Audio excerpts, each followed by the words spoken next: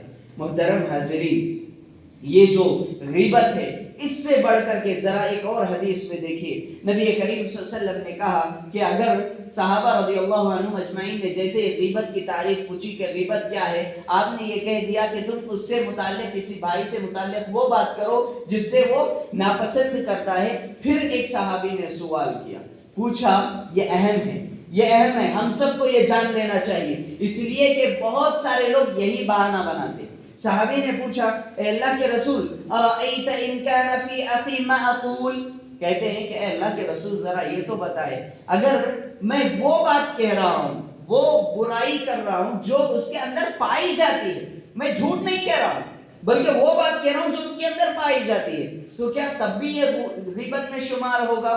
تو نبی کریم صلی اللہ علیہ وسلم، آج کل ہم لوگ یہی تو کرتے ہیں، بھئی اس کے اندر ہے نا، ہم تو سچ ہی تو بول رہے ہیں۔ ذرا سنیے، نبی کریم صلی اللہ علیہ وسلم نے کہا ان کان فیہ ما تقول، اگر تم جو بات کہہ رہے ہو اس سے متعلق اگر وہ سچ ہے، وہ کر رہا ہے، وہ اس میں ملوث ہے، تو جان لو فقد اغتبتہ، کہا کہ پس تم نے بے شک اس کی غیبت کی ہے۔ اور پھر آپ نے یہ بھی بات کہی کہ وَإِن لَمْ يَكُنْ فِيهِ، اگر وہ بات اس کے اندر نہیں پائی جاتی لیکن تم نے اس کے بارے میں برائی کر دی، تو آپ نے کہا کہ فقط بہتہ، تو گویا کہ تم نے اس پر بہتان لگایا ہے، تم نے اس پر بہتان تراشی کی ہے، اور بہتان لگانا یہ اور بھی بڑا گناہ ہو گیا۔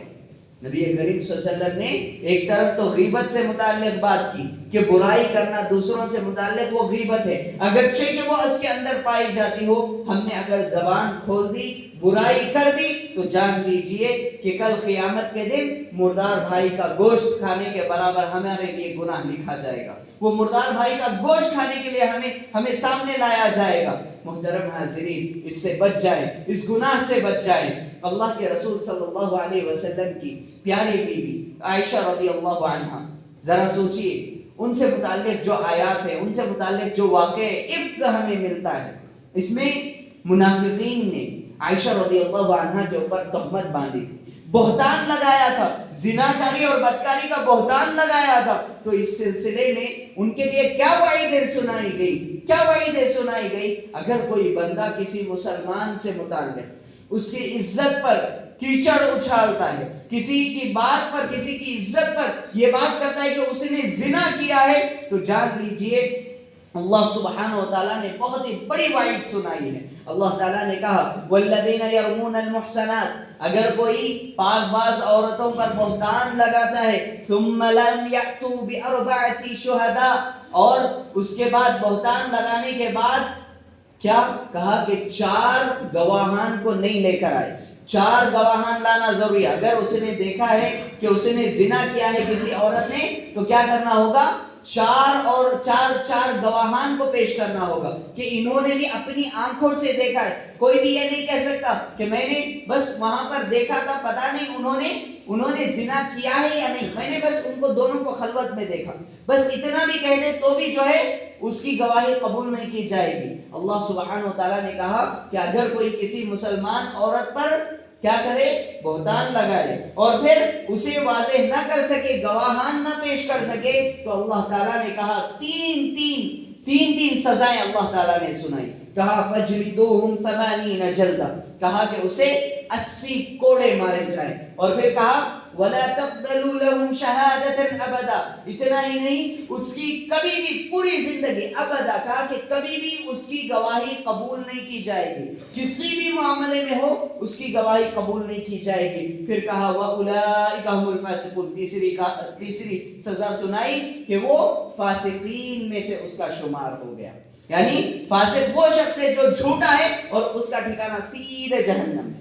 محترم حاضرین، اسلام نے ایک مسلمان کی عزت سے متعلق بہت زیادہ گفتگو کی، بہت ساری باتیں، بہت سارے احکام بتائے ہیں، اور یہ اس وجہ سے تاکہ ایک مسلمان دوسرے مسلمان کے مسائل میں نہ الجھے، دوسرے مسلمان کی عزت کے معاملے میں ٹانگ نہ اڑائے، اس لیے اللہ سبحانہ و تعالیٰ نے کئی احکام جاری کیے۔ اگر کوئی بندہ اسلام میں داخل ہو چکا تو اللہ سبحانہ و تعالیٰ کی قسم اسلام میں اس کے لیے عزت، اس کا خون، اس کے مال کی حفاظت کی ذمہ داری لی ہوئی ہے۔ اگر کوئی مسلمان دوسرے مسلمان کا ناحق طریقے سے کسی بھی طرح سے وار کرنے لگے، اس کی عزت اچھالنے لگے، تو اللہ سبحانہ و تعالیٰ اس کے لیے جہنم کا ٹھکانہ تیار کر رکھا ہے۔ محترم حاضرین، نبی کریم صلی اللہ علیہ وسلم نے کہا کہ دیکھو، کبھی بھی تم ایک دوسرے کے عیوب کے پیچھے نہ بھاگو۔ ایک دوسرے کے کیوں کسی کا عیب تلاش کرنا، یہ کیا ہے؟ وہ ہے کہ اس کی عزت پر آنچ لگانا ہے، اس کی عزت اچھالنا ہے۔ نبی کریم صلی اللہ علیہ وسلم نے کہا یا معشر من آمن بلسانی، اے وہ لوگوں سنو جو کہتے ہو کہ اپنی زبان کو لگام دے، جو اپنی زبان کو حفاظت میں رکھنا چاہتے ہیں، ذرا سنو، کہا وَلَمْ يَدْخُلِ الْإِيمَانَ قَلْبَهُ، اور جس کے دلوں میں ابھی پوری طریقے سے ایمان نہیں گھسا ہے، ذرا سنو، کہا لَا تَغْتَابُ الْمُسْلِمِينَ، کہا کہ تم مسلمانوں کی غیبت نہ کیا کرو، اور کہا وَلَا تَتَّبِعُوا عَوْرَاتَهُمْ، اور ان کے جو برائیاں ہیں، ان کے اندر جو کمیاں ہیں، جو عیوب ہیں، ان کے پیچھے نہ پڑو، اس لیے کہ کہا فَإِنَّهُ مَنِ اتَّبَعَ عَوْرَاتَهُمْ، اس لیے کہ جو ان کے عیوب کے پیچھے بھاگے گا، عیوب کے پیچھے لگا رہے گا، کہا يَتَّبِعُ اللَّهُ عَوْرَتَهُ، اللہ سبحانہ وتعالی اس کے عیوب کے پیچھے رہے گا، اس کے عیوب کو واضح کرنے کے پیچھے رہے گا۔ جس طرح یہ بندہ دوسرے مسلمان بھائی کے عیوب کو دوسروں کے سامنے لانا چاہتا ہے، اللہ سبحانہ وتعالیٰ بھی اس کے عیوب کو سب کے سامنے لے کر آئے گا، اور کہا کہ وَمَن تَتَبَّعَ اللَّهُ عَوْرَتَهُ يَفْضَحْهُ فِي بَيْتِهِ، کہا کہ جس کے پیچھے، جس کے عیوب کے پیچھے اللہ تعالیٰ پڑ جائے تو پھر جان لو اگرچہ کہ وہ گھر کے اندر چھپا بھی بیٹھا ہو، اللہ سبحانہ وتعالیٰ اس کے عیوب کو لا کر کے سب کے سامنے رکھ دے گا۔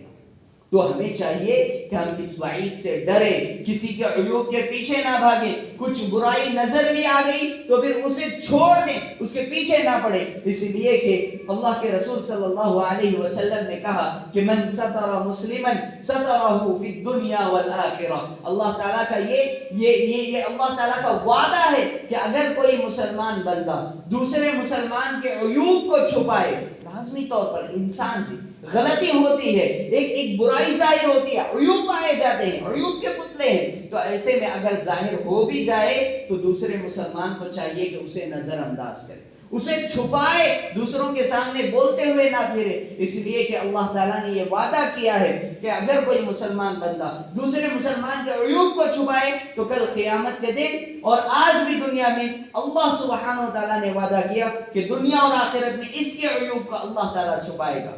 کیا ہم نہیں چاہتے؟ کیا ہم میں کا ہر کوئی یہ نہیں چاہتا کہ ہمارے عیوب دوسروں پر ظاہر نہ ہو؟ ہر کوئی چاہتا ہے۔ اگر یہ کرنا ہے تو اللہ سبحانہ وتعالیٰ نے کہا کہ تمہیں چاہیے کہ تم دوسروں کے عیوب جو تمہیں نظر آ جاتے ہیں انہیں نظر انداز کیا کرو، انہیں چھپایا کرو۔ محترم حاضرین، یاد رکھیے ایک مسلمان، حقیقی مسلمان وہی ہے جس کے اسلام سے، جس کے مسلمان ہونے سے دوسرے مسلمان اس کے ہاتھ اور زبان سے محفوظ رہے۔ نبی کریم صلی اللہ علیہ وسلم نے کہا المسلم، مسلمان وہ ہے من سلم المسلمون من لسانہ ویدہ، جس سے دوسرے مسلمان، جس کے ہاتھ اور زبان سے محفوظ رہے، اور جس کی زبان اور ہاتھ سے محفوظ رہ جائے نا تو پھر ایسے میں ہم حقیقی طور پر کہہ سکتے ہیں کہ وہ واقعتاً مسلمان ہے۔ محترم حاضرین، اسی طریقے سے ایک حدیث مفلس ہمیں ملتی ہے جس کا نام ہی حدیث المفلس کہا جاتا ہے، علماء نے اس کو واضح کیا۔ ذرا مجھے بتائیں عربی زبان میں مفلس کس کو کہتے ہیں؟ بتائیں، کنگال، فقیر شخص کو۔ اور ہم جانتے ہیں کنگال فقیر کون ہے؟ جس کے پاس مال نہیں ہے، کھانا پینا نہیں ہے، کپڑا نہیں ہے، یہی تو کہیں گے ہم لوگ۔ نبی کریم صلی اللہ علیہ وسلم نے تمام صحابہ سے سوال کیا، کیا تم جانتے ہو کہ مفلس کون ہے؟ تو تمام صحابہ نے یہی جواب دیا کہ وہ شخص جس کے پاس کچھ بھی کھانے کے لیے نہیں ہے، جس کے پاس پہننے کے لیے کچھ بھی نہیں ہے، اوڑھنے کے لیے کچھ بھی نہیں ہے، سر پر چھت نہیں ہے، ایک دم کنگال شخص۔ نبی کریم صلی اللہ علیہ وسلم نے کہا کہ میں تمہیں اصل حقیقی مفلس نہ بتاؤں؟ پھر آپ نے کہا کہ مفلس وہ ہے کہ کل قیامت کے دن جو فیصلے کا دن ہے، اس دن ایک شخص آئے گا جس کے پاس کئی نمازیں ہوں گی، کئی نیکیاں ہوں گی، کئی زکوٰۃ کیے ہوں گے، کئی صدقات کیے ہوں گے، کئی روزے کیے ہوں گے، بہت ساری نیکیاں لے کر آئے گا، اور اتنی نیکیاں لے کر آئے گا سب پر واضح ہو جائے گا کہ وہ جنت میں جانے والا ہے۔ لیکن نبی کریم صلی اللہ علیہ وسلم نے کہا یأتی وقد شتم هذا وقذف هذا واکل مال هذا، کہا کہ لیکن اس نے کسی کو گالی دی ہوگی، کسی پر بہتان لگایا ہوگا، کسی سے متعلق غلط بات کہی ہوگی، کسی کی عزت اچھالی ہوگی، کسی کے مال کو ناحق طور پر لوٹا ہوگا۔ اللہ سبحانہ و تعالیٰ ایسے میں کیا کریں گے پتہ ہے؟ اس کی نیکیوں میں سے جس کا حق ہے اٹھا کر دیتے جائیں گے، یہاں تک کہ اس کے پاس کوئی نیکی باقی نہیں رہے گی، لیکن ابھی بھی حقوق اس پر باقی ہوں گے۔ دوسروں کو جو جتنا بھی اس نے کیا ہے نا، ابھی بھی اس پر حقوق موجود ہوں گے۔ تو ہوگا کیا؟ دوسروں کے جو گناہ ہوں گے، جس کا بھی حق اس نے مارا تھا، اللہ سبحانہ و تعالیٰ اس کے گناہ اٹھا کر کے اس کے سر پر ڈال دیں گے، اور پھر جب گناہ بڑھ جائیں گے تو اسے اٹھا کر سیدھا جہنم میں ڈال دیا جائے گا۔ نبی کریم صلی اللہ علیہ وسلم نے کہا یہی اصل مفلس ہے۔ محترم حاضرین، کیا ہم ایسے مفلس بننا چاہتے ہیں کہ ہم اتنی ایک طرف تو نمازیں پڑھیں، حج کریں، عمرہ کریں اور زکوٰۃ نکالیں، بہت ہی زیادہ خیرات کرتے پھریں، روزے رکھتے پھریں، لیکن ہم دوسروں کے حقوق صحیح طور سے ادا نہ کریں، دوسروں کو گالیاں دیں، ہماری زبان جب کھلے ہماری زبان سے گالیاں نکلے، دوسروں کے بارے میں برائیاں نکلے۔ ذرا سوچ کر کے دیکھیں، ہم رہتے رہتے خود اپنے لیے مفلس بنتے جا رہے ہیں، خود اپنے اعمال کو ضائع کر رہے ہیں، اس کے علاوہ کچھ اور نہیں، سامنے والے کا نقصان نہیں ہو رہا ہے۔ بس ہمیں لگتا ہے کہ شیطان ہمیں یہ سمجھاتا ہے کہ دیکھو تم ہی غالب آ گئے، ہمیں لگتا ہے کہ ہم غالب آ چکے، چار لوگوں کے سامنے ہماری عزت بچ چکی ہے کہ میں نے اس کو بدلے میں گالی دے دی، لیکن ہوگا کیا؟ اللہ سبحانہ و تعالیٰ کی قسم، ہر ایک گناہ، ہر ایک نیکی اس کی لکھی جا رہی ہے، اور کل قیامت کے دن اسی نیکیوں میں سے اٹھا کر کے اسے دے دیا جائے گا جس کا حق ہم نے مارا ہے کسی بھی طریقے سے۔ محترم حاضرین، ہمیں چاہیے کہ ہم اس سے متعلق محتاط رہیں۔ عائشہ رضی اللہ عنہا سے متعلق میں ایک بات بتاؤں، کون ہے عائشہ رضی اللہ عنہا؟ امہات المؤمنین میں سے، لیکن ہے انسان، آپ سے بھی ایک غلطی سرزد ہو۔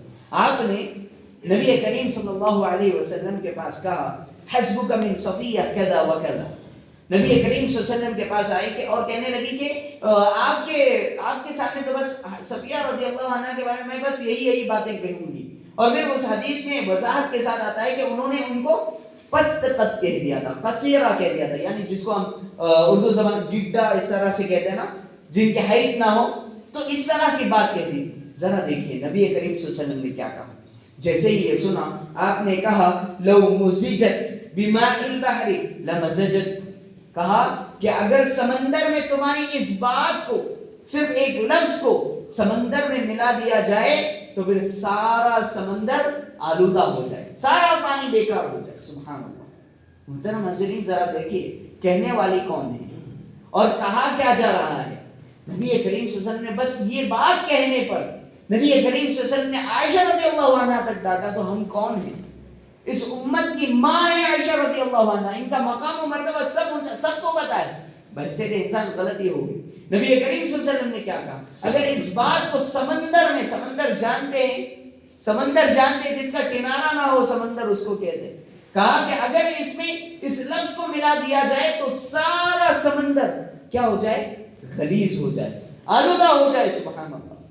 تو ہمیں چاہیے کہ ہم مسلمانوں کی عزتوں سے متعلق نہ کھیلیں، عزتوں سے متعلق محتاط انداز میں بات کریں۔ محترم حاضرین، ہمارے جو الفاظ ہیں، جو ہم کہتے ہیں، جو پڑھتے ہیں، آج کل سننے میں بڑا آتا ہے کہ گیو ریسپیکٹ ٹیک ریسپیکٹ، عزت دو اور عزت لو۔ یہ نہیں چلے گا، یہ اسلامی طرز زندگی نہیں ہے۔ ہمارا اسلام کیا سکھاتا ہے؟ ہمارا اسلام سکھاتا ہے گیو ریسپیکٹ ٹیک جنت، عزت دو اور پھر کیا لو؟ بدلے میں جنت لے لو۔ جنت ہے، سبحان اللہ، اللہ سبحانہ و تعالیٰ کا یہ وعدہ ہے۔ میں ایک واقعہ میں آپ کے سامنے رکھ دوں، پھر اپنی بات ختم انشاءاللہ۔ ایک واقعہ ہے کہ نبی کریم صلی اللہ علیہ وسلم صحابہ کے ساتھ بیٹھے ہوئے ہیں، اچانک کہتے ہیں کہ ابھی ایک شخص آئیں گے جو جنتی۔ سوچ کر کے دیکھیں، اللہ کے رسول صلی اللہ علیہ وسلم کہہ رہے ہیں کہ ایک جنتی شخص آنے والا ہے، جس کا بھائی ابھی زندہ ہے وہ شخص، اور کہہ رہے ہیں کہ جو شخص آنے والا ہے وہ جنتی ہے۔ تمام نے سوچا بھائی کون سے شخص ہے، وہ کون ہے؟ دیکھا کہ ایک انصاری صحابی گزر رہے ہیں اور وہ وضو کیے ہوئے ہیں، ان کے ہاتھ سے وہ وضو کا جو پانی ٹپک رہا ہے اور ایک ہاتھ میں جوتے ہیں، وہ گزر رہے ہیں۔ پھر اسی طریقے سے وہ دن گزرتا ہے، پھر دوسرا دن آپ وہی بات دہراتے ہیں اور پھر دیکھتے ہیں کہ وہی شخص گزر رہے ہیں، اور پھر تیسرا دن بھی وہی شخص گزر رہے ہیں۔ تو ایسے میں عبداللہ بن عمرو بن العاص رضی اللہ عنہ کہتے ہیں کہ میں اس شخص کے پیچھے لگ گیا کہ آخر اس نے کون سا ایسا عمل کیا کہ جس کی وجہ سے نبی کریم صلی اللہ علیہ وسلم نے اسے جنت کا وعدہ کر دیا۔ تو ایسے میں وہ پیچھا کیے تقریباً 3 دن تک، وہ کہتے ہیں کہ میں 3 دن تک ان کے پیچھے لگا رہا، اور پھر میں نے کوئی خاص عمل نہیں پایا۔ ہم جو عمل کرتے تھے، جو نمازیں، جو صدقات اور خیرات، جو روزے، جو تہجد، جو کچھ ہم کرتے تھے وہی انہوں نے بھی کیا، مجھے کوئی خاص عمل نظر نہیں آیا۔ تو آخر کار میں نے انہیں پوچھا کہ اللہ کے رسول صلی اللہ علیہ وسلم نے آپ سے متعلق جنتی کہا ہے، لیکن مجھے کوئی ایسا عمل نظر نہیں آیا کہ جس کی وجہ سے میں یہ کہہ سکوں کہ ہم نے، آپ ممتاز شخصیت ہے، آپ کا درجہ اونچا ہو گیا، ایسا کیا عمل ہے؟ تو ایسے میں وہ صحابی کہتے ہیں کہ میں کوئی خاص عمل نہیں کرتا، میرا کوئی خاص ایسا عمل نہیں ہے، تم سے ہٹ کر کے کوئی عمل نہیں۔ ہاں اتنی بات ضرور ہے کہ میں سونے سے قبل ہر روز اگر کسی کا حق مجھ پر ہے تو پھر میں اسے معاف کر دیتا ہوں، میں اگر کسی سے متعلق میرے دل میں کینہ کپٹ ہے تو میں اسے صاف کر دیتا ہوں، اگر حسد ہے تو اسے نکال پھینکتا ہوں، مسلمانوں کی جو عزت ہے اسے برقرار رکھتا ہوں، کسی سے متعلق ذرا برابر بھی اپنے دل میں برائی نہیں رکھتا۔ سبحان اللہ۔ تو یہ کہتے ہیں کہ یہی وہ عمل ہے جس کی وجہ سے نبی کریم صلی اللہ علیہ وسلم نے آپ کو جنتی کہا۔ سبحان اللہ۔ اس سے آپ اندازہ لگا سکتے ہیں کہ گیو ریسپیکٹ ٹیک جنہ سے متعلق کیا بات ہو سکتی ہے۔ محترم حاضرین، یہ ہمارا اسلام ہے، یہ ہمارا اسلام ہے۔ اگر کوئی زبان کھولتا ہے تو کس طرح سے کھولنی چاہیے، کیا کہنا چاہیے، یہ ہمارا اسلام سکھاتا ہے، ہمیں چاہیے کہ ہم اس پر عمل کریں۔ ذرا دیکھیے نبی کریم صلی اللہ علیہ وسلم نے ایک اور حدیث میں کہا، میں نے کہا نا گیو ریسپیکٹ ٹیک جنہ، اس سے متعلق ایک اور دلیل میں آپ کو دیتا ہوں۔ نبی کریم صلی اللہ علیہ وسلم نے کہا من یضمن لی ما بین لحییہ وما بین رجلیہ اضمن لہ الجنہ، کہا کہ جو بندہ مجھے اپنے دونوں جبڑوں کے درمیان والی چیز اور اپنے دونوں ٹانگوں کے درمیان والی چیز کی ضمانت دے دے، میں اسے جنت کی ضمانت دیتا ہوں۔ سبحان اللہ۔ اور وہ کیا ہے؟ ایک تو زبان، دوسری شرم کا، اس لیے کہ یہی وہ 2 چیزیں ہیں جن سے انسانی شہوت ابھرتی ہے، یہی وہ 2 جگہ ہے شرم کا جس سے ایک انسان زنا میں پڑ سکتا ہے، یہی وہ جگہ، یہی وہ زبان ہے جسے جس طرح چاہے انسان عمل کر سکتا ہے۔ میرے بھائیوں، اپنے اعمال کا جائزہ لو۔ بے شک ہماری زبانیں جب بھی کھلتی ہے نا، جب تک صبح یا شام نہیں ہوتی کہ ہم کسی نہ کسی سے متعلق برائی کر بیٹھتے ہیں۔ اگر 3 لوگ جمع ہو تو چوتھے سے متعلق بات ہوتی ہے۔ ذرا سوچ کر کے دیکھیں، اگر آپ ہی وہاں نہ ہو تو کیا آپ کے بارے میں بات نہیں کی جائے گی؟ لازمی طور پر کی جائے۔ یہی وہ بات ہے جس سے متعلق میں نے حدیث میں کہا کہ اللہ سبحانہ و تعالیٰ اگر کسی کی برائیوں کے پیچھے پڑ جائے تو اس کی برائیاں سامنے لا کر رکھتا ہے۔ تو یہی وہ بات ہے۔ محترم حاضرین، ہمیں چاہیے کہ ہم ایک دوسرے کی عزت کرنا سیکھیں۔ اگر ہم کسی کے بارے میں اچھائی نہیں بیان کر سکتے اس کی برائی کی وجہ سے تو ہم خاموشی اختیار کریں۔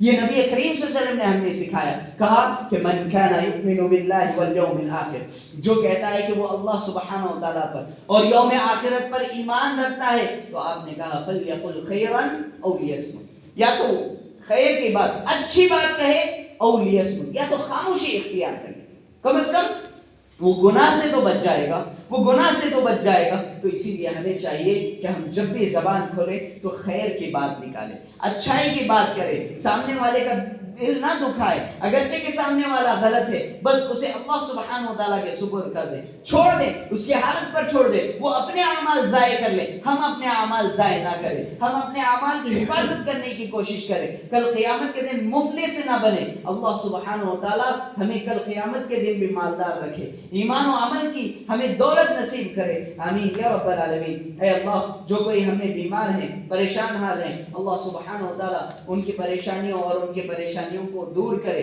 ان کی بیماریوں کو دور کرے، آمین یا رب العالمین۔ اقول قولی ھذا استغفر اللہ لی ولکم ولسائر المسلمین والمسلمات من کل ذنب۔